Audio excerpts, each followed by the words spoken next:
तो दोस्तों हाल ही में इंडियन नेवी के लिए बनाया गया पहला इंडिजीनियस एयरक्राफ्ट कैरियर मतलब आईएनएस विक्रांत ने अपना सी ट्रायल शुरू किया। और दोस्तों अब इंडियन नेवी को अपना पहला इंडिजीनियस एयरक्राफ्ट कैरियर इस सी ट्रायल के खत्म होने के बाद मिलेगा। और दोस्तों एक तरफ जहां पे पहला indigenous aircraft carrier Indian navy में शामिल होने की तरफ आगे बढ़ रहा है, तो वहीं पे अब दूसरा एयरक्राफ्ट कैरियर को लेके भी सवाल काफी मजबूत हो रहा है। और आज के इस वीडियो में मैं आप लोगों को बताऊंगा कि क्यों इंडिया को दूसरा इंडिजीनियस एयरक्राफ्ट कैरियर या फिर बोले तो एक साथ 3 एयरक्राफ्ट कैरियर की आवश्यकताएं है। वैसे तो माना जा रहा था कि पहला इंडिजीनियस एयरक्राफ्ट कैरियर मतलब आईएनएस विक्रांत के कंस्ट्रक्शन समाप्त होने के बाद दूसरे इंडिजीनियस एयरक्राफ्ट कैरियर मतलब आईएनएस विशाल के ऊपर भी काम शुरू कर दिया जाएगा। पर पिछले साल कई सारे ऐसे घटना हो चुका है और कई सारे ऐसे बयान आ चुका है जिसके बाद दूसरे एयरक्राफ्ट कैरियर के कंस्ट्रक्शन कितना जल्दी हो पाएगा ये फिलहाल सही तरीके से कहा नहीं जा सकता। दोस्तों दूसरे इंडिजीनियस एयरक्राफ्ट कैरियर या फिर बोले तो इंडियन नेवी के बेड़े में 3 एयरक्राफ्ट कैरियर की आवश्यकताओं के बारे में Indian navy chief admiral Karambir Singh के तरफ से भी कहा जा चुका है। एडमिरल करमबीर सिंह के मुताबिक इंडियन नेवी को एक साथ 3 एयरक्राफ्ट कैरियर की आवश्यकता है ताकि इंडिया चाइना को मैच कर सके। दोस्तों 3 एयरक्राफ्ट कैरियर एक साथ होने से इंडियन नेवी 2 एयरक्राफ्ट कैरियर को 2 कोस्ट मतलब ईस्ट कोस्ट और वेस्ट कोस्ट दोनों तरफ ही तैनात रख सकेगा और तीसरा एयरक्राफ्ट कैरियर इस दरमियान ओवरहॉलिंग या फिर मेंटेनेंस से गुजर सकेगा। और ऐसे में किसी भी वक्त इंडियन नेवी अपने दोनों ही कोस्ट को प्रोटेक्ट करने के लिए दोनों एयरक्राफ्ट कैरियरों को तैनात रख सकेगा। दोस्तों फिलहाल अगर इंडियन नेवी के बेड़े को देखा जाए तो एक सोवियत जमाने के एयरक्राफ्ट कैरियर आईएनएस विक्रमादित्य के साथ साथ अब ये पहला indigenous aircraft carrier Indian navy में नेक्स्ट ईयर शामिल होने के बाद इंडिया के पास टोटल 2 एयरक्राफ्ट कैरियर होगा। पर तीसरा एयरक्राफ्ट कैरियर जिसका प्लान पहले बनाया जा रहा था और जिसे कई जगहों में आईएनएस विशाल के नाम से भी जाना जाता है, वो एक ऐसा एयरक्राफ्ट कैरियर होगा जो इन दोनों एयरक्राफ्ट कैरियरों से ही आकार में बड़ा और वजन में भारी होगा। दोस्तों आपके जानकारी के लिए बता दूं कि आईएनएस विक्रांत और आईएनएस विक्रमादित्य लगभग एक ही आकार के और एक ही वजन के एयरक्राफ्ट कैरियर है जिसका वजन 40 से 45 हजार टन के दरमियान है। जबकि दोनों ही एयरक्राफ्ट कैरियर स्की जंप से लैस है। इस वजह से इंडिया को अपना तीसरा एयरक्राफ्ट कैरियर एक फ्लैट टॉप एयरक्राफ्ट कैरियर के रूप में आवश्यक है। मतलब ऐसा एयरक्राफ्ट कैरियर जिसमें स्की जंप के जगह में कैटapult लॉन्चिंग सिस्टमों को लैस किया जा सके। इवन ये भी खबर था कि इंडिया का तीसरा एयरक्राफ्ट कैरियर संभावित 65,000 टन भारी भरकम हो और आकार में भी इन दोनों एयरक्राफ्ट कैरियर से थोड़ा बड़ा हो। दोस्तों जब सबसे पहले आईएनएस विशाल के कॉन्सेप्ट को लेकर चर्चा शुरू किया गया था तब ये भी खबर आया था कि शायद इंडिया इसे एक परमाणु शक्ति वाला एयरक्राफ्ट कैरियर के रूप में डिजाइन करे। पर बाद में एयरक्राफ्ट कैरियर के कंस्ट्रक्शन के कॉस्ट को घटाने के लिए और नेवी के बजट के साथ एयरक्राफ्ट कैरियर को सुटेबल रखने के लिए न्यूक्लियर पावर के कॉन्सेप्ट को रद्द किया गया और इसे कन्वेंशनल एयरक्राफ्ट कैरियर के रूप में डिजाइन करने का कॉन्सेप्ट को आगे लाया गया। इवन दोस्तों 2018 में तब के naval chief admiral Sunil Lanba के तरफ से भी एक बार बताया गया था कि शायद इंडियन नेवी के तीसरे एयरक्राफ्ट कैरियर के कंस्ट्रक्शन 3 साल के बाद शुरू किया जा सके। और अगर प्रोजेक्ट सही तरीके से आगे बढ़ता है तो तब एक्सपेक्ट किया जा रहा था कि ये एयरक्राफ्ट कैरियर के सी ट्रायल शायद 2030 में शुरू हो सके। पर दोस्तों फिलहाल ऐसा लग रहा है कि जैसे प्लान था शायद उस तरीके से अब ये प्रोजेक्ट आगे ना बढ़े बल्कि इस प्रोजेक्ट को कुछ और तरीके से आगे बढ़ाया जाए। दोस्तों पिछले साल तीसरे एयरक्राफ्ट कैरियर के आवश्यकताओं को लेकर भी कई सारे सवाल उठ चुका है जब पिछले साल chief of defence staff general Bipin Rawat की तरफ से एयरक्राफ्ट कैरियर से पहले इंडियन नेवी के न्यूक्लियर पावर अटैक सबमरीनों के आवश्यकताओं के बात को उठाया गया। दोस्तों फिलहाल अगर देखा जाए तो आईएनएस विशाल प्रोजेक्ट के सबसे बड़े आर्गुमेंट इसका कॉस्ट है। आपके जानकारी के लिए बता दूं कि जब इंडिया द्वारा रशिया से आईएनएस विक्रमादित्य एयरक्राफ्ट कैरियर को खरीदा गया था तब इनिशियली एयरक्राफ्ट कैरियर के रीफिटिंग के लिए $974 मिलियन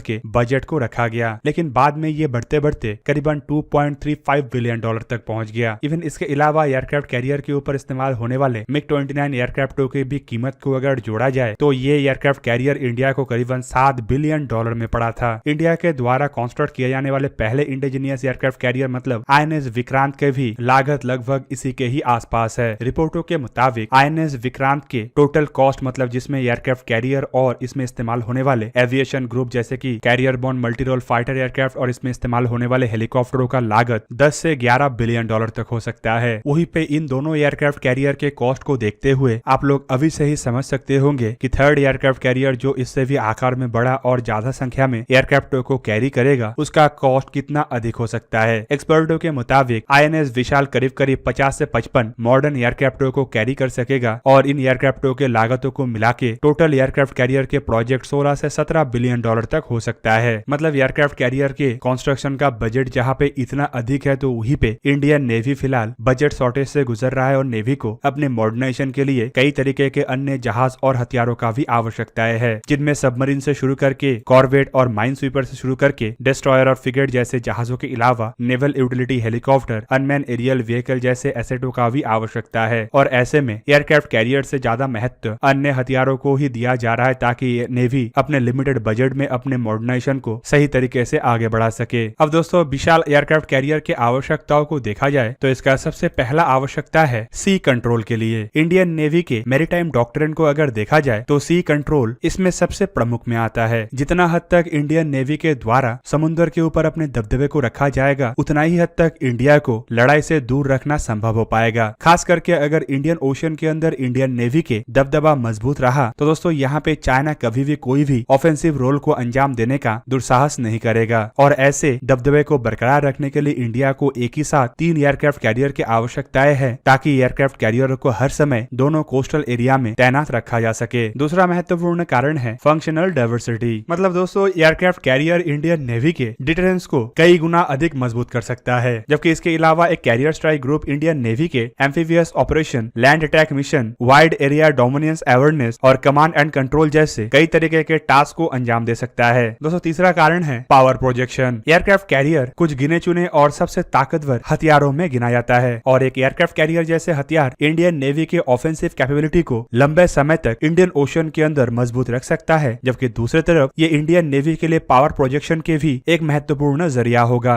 दोस्तों चौथा महत्वपूर्ण कारण है ऑपरेशनल एजिलिटी। मतलब एक एयरक्राफ्ट कैरियर जिस तरीके से इंडियन नेवी को मैरीटाइम डोमिनेंस को हासिल करने में मदद कर सकता है, शायद ऐसा कोई अन्य हथियार ना हो। दोस्तों एक एयरक्राफ्ट कैरियर इंडियन नेवी के पहुंच को समुद्र के अंदर कई गुना बढ़ा देगा और एयरक्राफ्ट कैरियर के सहारे इंडियन नेवी इंडियन ओशन के अंदर भी अपने एयर एक्टिविटी को इतना मजबूत रख सकेगा कि दुश्मन के हर एक हरकतों के ऊपर इंडियन नेवी दूर से नजर रखने के साथ साथ आवश्यकता पड़ने पे दूर दराज एरिया में भी दुश्मनों को तबाह कर सकेगा। और दोस्तों इसके अलावा और एक महत्वपूर्ण कारण होगा इंडियन नेवी को एक ब्लू वाटर नेवी बनाने में। एक एयरक्राफ्ट कैरियर इतना ताकतवर हथियार होता है कि ये नेवी के ताकत को इतना मजबूत कर सकता है कि इंटरनेशनल वाटर में भी, मतलब दूर दराज एरिया में भी इंडिया अपना ऑपरेशनों को अंजाम दे सकेगा। दोस्तों खास करके चाइना जिस तरीके से इंडियन ओशन के अंदर अपने प्रेजेंस को बढ़ा रहा है, ऐसे मौके में इंडिया को भी इंडियन ओशन से बाहर अपने प्रेजेंस को मजबूत करने का आवश्यकता है। और ऐसे में किसी अन्य हथियार इंडिया को इतना ज्यादा मददगार नहीं होगा जितना एक एयरक्राफ्ट कैरियर हो सकता है, क्योंकि एयरक्राफ्ट कैरियर जहाँ पे लंबे समय तक तैनात रह सकता है तो वहीं पे एक कैरियर स्ट्राइक ग्रुप तीनों डायमेंशन में अपने ऑपरेशनों को अंजाम देने में सक्षम होता है। दोस्तों इसके अलावा सबसे महत्वपूर्ण फैक्टर है चाइना फैक्टर। आप सब लोगों को पता ही है कि इंडियन नेवी अपने ऑफेंसिव और डिफेंसिव कैपेबिलिटी को इसीलिए मजबूत कर रहा है ताकि चाइना इंडियन ओशन के अंदर अपने पकड़ को मजबूत ना कर सके। चाइना का एक बहुत बड़ा मंसूबा है कि चाइना इंडियन ओशन के अंदर भी अपने कदम को बढ़ाए और बेसेस निर्माण करने के साथ साथ इस एरिया में अपने डोमिनेंस को बढ़ाए, पर चाइना के सामने सबसे बड़ा बाधा है इंडियन नेवी। फिलहाल चाइना इंडियन ओशन के अंदर आके अपना मनमानी करने का क्षमता नहीं रखता है और इंडिया के पास फिलहाल इतना क्षमता है कि चाइना के ऐसे मंसूबों को ध्वस्त कर सके। पर दोस्तों भविष्य का प्लान चाइना अभी से ही कर रहा है और चाइना के द्वारा कई सारे एयरक्राफ्ट कैरियरों का निर्माण किया जा रहा है। इवन चाइना अपने प्रोजेक्ट के तहत 10 एयरक्राफ्ट कैरियरों को अपने बेड़े में शामिल करना चाहता है और ऐसे में अगर चाइना अधिक संख्या में एयरक्राफ्ट कैरियरों को निर्माण करने में समर्थ होता है तो साउथ चाइना सी और पैसिफिक ओशन के बाद चाइना अपना नेक्स्ट टारगेट इंडियन ओशन के तरफ रखेगा और एक या एक से अधिक एयरक्राफ्ट कैरियर को इंडियन ओशन में डिप्लॉय भी कर सकता है। ऐसे में चाइनीज एयरक्राफ्ट कैरियर के जवाब में इंडिया को भी 3 एयरक्राफ्ट कैरियरों का आवश्यकता है ताकि चाइना अपने मंसूबे को इतना आसानी से अंजाम ना दे सके। दोस्तों दूसरी तरफ चाइना सिंबॉलिकली अपने एयरक्राफ्ट कैरियरों को निर्माण कर रहा है। मतलब अमेरिका के सामने अपने आप को मजबूत दिखाने के लिए चाइना दिखावे के रूप में जहाँ पे 10 एयरक्राफ्ट कैरियर निर्माण करने का इरादा रख रहा है तो वहीं पे इंडियन नेवी के एयरक्राफ्ट कैरियर फिलहाल दिखावे का प्रोजेक्ट नहीं है और ये टोटली आवश्यकता का प्रोजेक्ट है। दोस्तों एडमिरल करमबीर सिंह की तरफ से इसके आवश्यकता को लेके कई बार कई तरीके के जानकारी दिया जा चुका है और उनके द्वारा दिया गया महत्वपूर्ण बयानों में से एक था कि इंडिया को 3 एयरक्राफ्ट कैरियर इसीलिए आवश्यक है ताकि 2 एयरक्राफ्ट कैरियर हमेशा दोनों कोस्ट के लिए अवेलेबल रह सके। तो दोस्तों ये था आज का वीडियो। अगर आपको वीडियो अच्छा लगा तो लाइक कीजिए और मेरे चैनल को सब्सक्राइब कीजिए और साथ में बना हुआ बेल आइकन को भी प्रेस कर दीजिए ताकि आप मेरा वीडियो देख पाए सबसे पहले। जय हिंद।